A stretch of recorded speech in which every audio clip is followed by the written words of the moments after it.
Good morning, students. Welcome to Maths Cafe. Students, in our last video, we already discussed first two questions of exercise 7.3. So today, let us start with third question.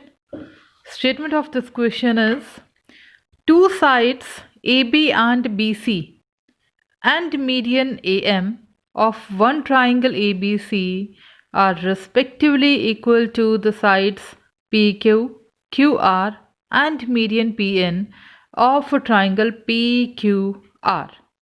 Show that triangle ABM is congruent to triangle PQN. ये दोनों छोटे वाले triangles congruent है. And second part, we have to prove that triangle ABC is congruent to triangle PQR. बड़े वाली जो triangles हैं ये congruent हमें prove करनी है. So let us start. Now in first part,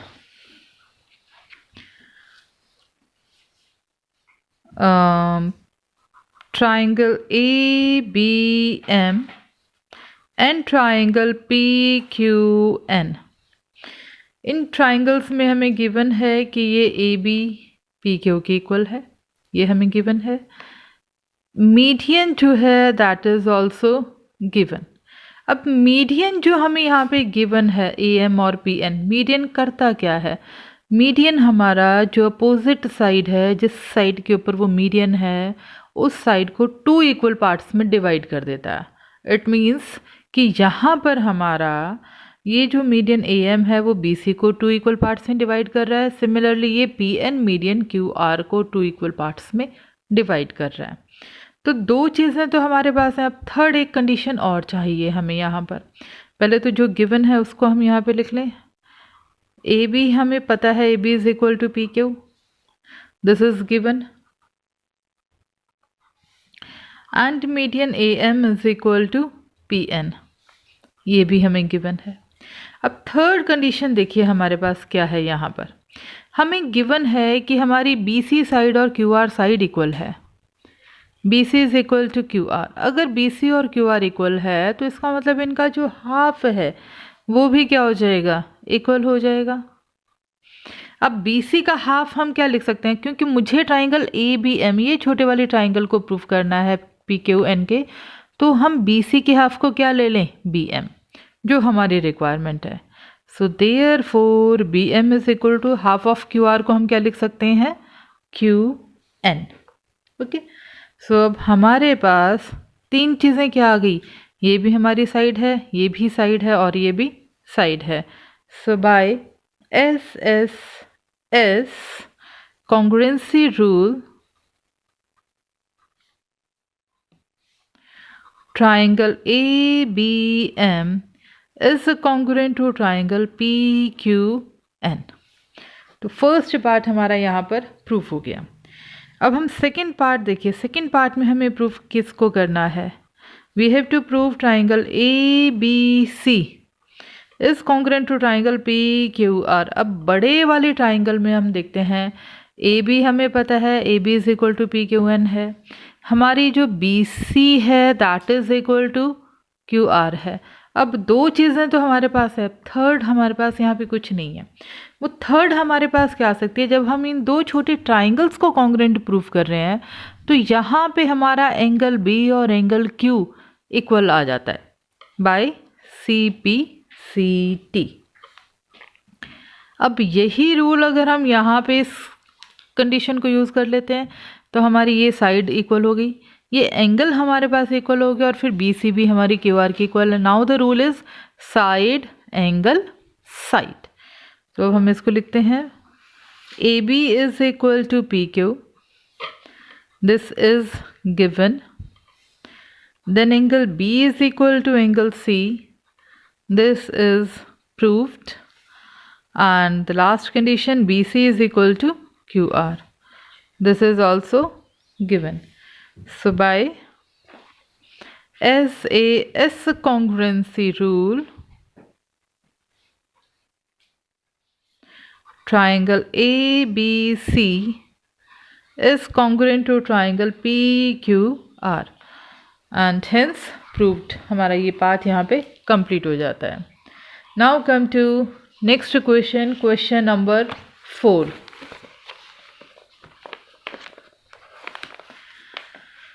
Now the question number 4 हमारे पास क्या है?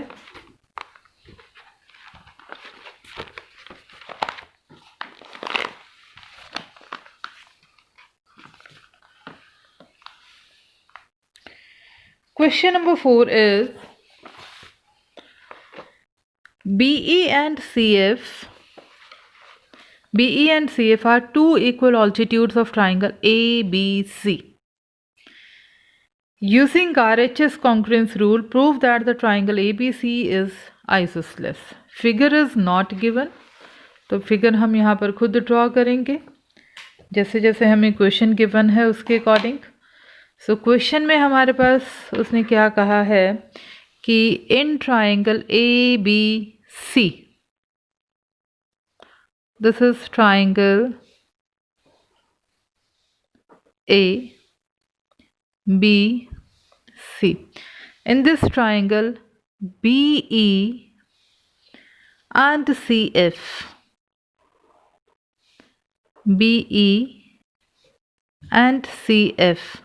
these two are equal altitudes. ये हमें given है. So first write the given.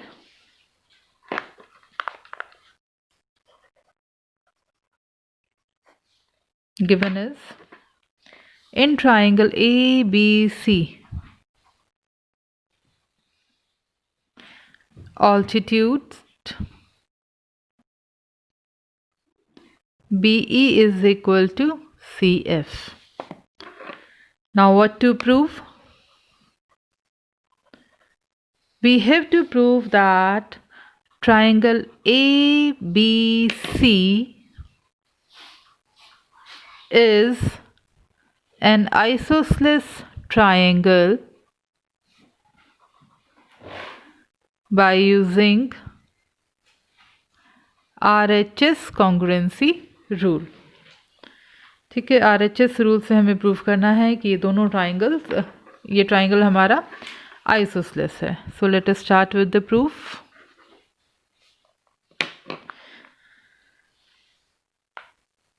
Because we have to prove कि ये ट्राइंगल आइसोसेलेस है, इट मीन्स कि हमें प्रूव करना है कि हमारी दो साइड्स इक्वल हैं. और वो दो साइड्स हमारे पास यहाँ पे हम क्या ले रहे हैं, AB is equal to AC. अब AB और AC को अगर हमें प्रूव करना है और RHS रूल लगाना है, अब देखिए ये राइट एंगल ट्राइंगल बन रहा है हमारे पास क्योंकि उसने ऑल्टीट्यूड दिया. इट मीन्स कि BEC एंड BFC ये दोनों राइट ट्राइंगल्स हैं. अब राइट ट्राइंगल्स में RHS रूल कब एप्लीकेबल होता है, जब हमारे हाइपोटेन्यूज इक्वल आते हैं. तो हमारे पास इस ट्राइंगल में मैं इसको कुछ नेमिंग दे देती हूँ, let it be 1 and it be 2. तो अगर ये 90 है तो हाइपोटेन्यूज कौन है, BC. सिमिलरली इस ट्राइंगल में भी ये 90 है तो हाइपोटेन्यूज कौन है, BC. इट मीन्स कि मुझे ट्राइंगल कौन से लेने पड़ेंगे, BEC एंड CFB. ये दो ट्राइंगल्स को अगर हम कॉन्ग्रुएंट प्रूफ कर देते हैं. अब अगर ये दो ट्राइंगल्स कॉन्ग्रुएंट प्रूफ हो जाएंगे तो हमारा एंगल B और एंगल C क्या आ जाएगा, इक्वल. और जब एंगल B और एंगल C इक्वल हो जाएंगे इस ABC ट्राइंगल के अंदर तो अपोजिट साइड्स क्या हो जाएंगी, इक्वल. वो कॉन्सेप्ट हम यहाँ पर अप्लाई कर रहे हैं. तो सबसे पहले हम इन दो ट्राइंगल्स को कॉन्ग्रुएंट प्रूफ करेंगे. In triangle BEC and triangle CFB. अब कंडीशंस RHS रूल के लिए सबसे पहले right angle. So angle 1 is equal to angle 2, each 90 degree. Then H stands for hypotenuse. BC is equal to, इस triangle में हमारे पास क्या हो जाएगी जब इनको सेपरेटली करें, देखो एक रफ फिगर मैंने यहाँ पे ड्रॉ करी. एक ट्राइंगल हमारे पास ये है और सेकंड ट्राइंगल हमारा ये वाला है, ECB. जब ये इसको ओवरलैप करेगा तो BC के ऊपर साइड क्या आ जाएगी, CB. So this is common. RH, S stands for any side. अब थर्ड में हम कोई भी साइड ले रहे हैं, वो साइड क्या है हमारे पास, इट इज़ गिवन कि ये ऑल्टीट्यूड्स क्या हैं, equal length. So B E is equal to C F. This is given. So therefore by RHS rule triangle BEC is congruent to triangle CFB. और जब ये कॉन्ग्रुएंट हो जाएंगे तो हमारा एंगल B जो है वो एंगल C की इक्वल हो जाएगा बाय CPCT. और जब ये एंगल्स इक्वल हैं, दिस इम्प्लाइज हमारी जो अपोजिट साइड्स हैं वो क्या हो जाएंगी, इक्वल इन एंगल्स के. Reason is sides opposite to equal angles are equal. So therefore triangle ABC is an isosceles triangle, hence proved. Now come to the last question of this exercise, question number 5. Question number 5 is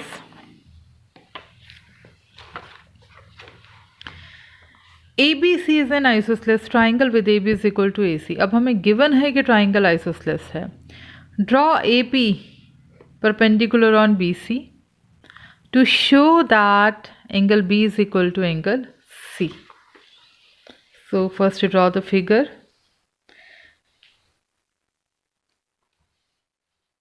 सबसे पहले हमने एक isosceles triangle draw करी ABC. So given भी हम यहाँ पे साथ साथ लिख रहे हैं क्या क्या है हमारे पास. So what is given in this case, in triangle ABC, in isosceles triangle ABC, AB is equal to AC. ये हमें गिवन है. And AP is perpendicular to BC, यानी कि हमें एक परपेंडिकुलर भी ड्रॉ करना है यहाँ पर. AP ये हमारा परपेंडिकुलर है. Now what to prove,